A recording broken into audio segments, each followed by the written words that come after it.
So the officer and I went out there to take a look at it. You know, it was obviously, it wasn't a bear because, you know, he just tried to chew in around the doors. And you could see a dog print, you know, alongside the window sill there. And so it was obviously a dog.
Summer morning in early June is when the legend began.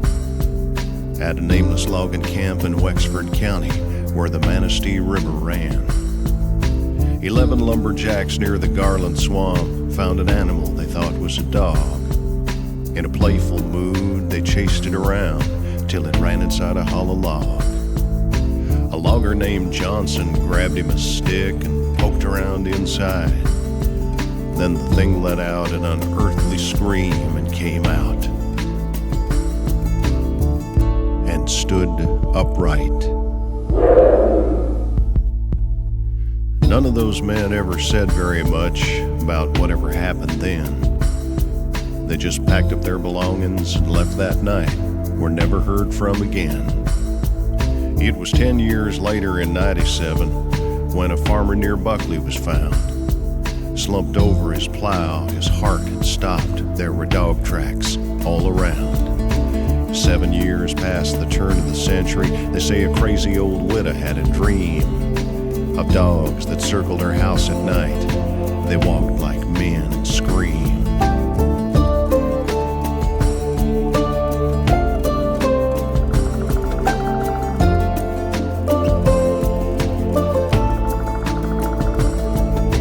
In 1917, a sheriff who was out a-walking found a driverless wagon and tracks in the dust like wolves had been a-stalking. Near the roadside, a 4-horse team lay dead with their eyes open wide. When the vet finished up his examination, he said it looked like they died of fright. In '37, a schooner captain said several crew members had reported a pack of wild dogs roaming Bowers Harbor. His story was never recorded.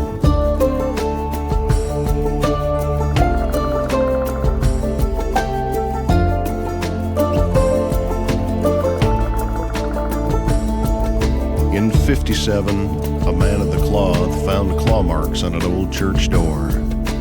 The newspaper said they'd been made by a dog. He'd had to stood 7'4".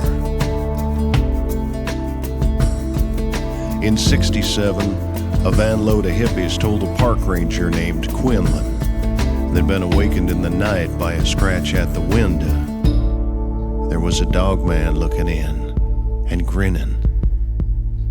Then in the summer of '87, near Luther, it happened again. At a cabin in the woods, it looked like maybe someone had tried to break in.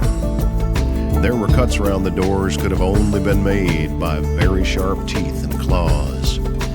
He didn't wear shoes because he didn't have feet. He walked on just 2 paws.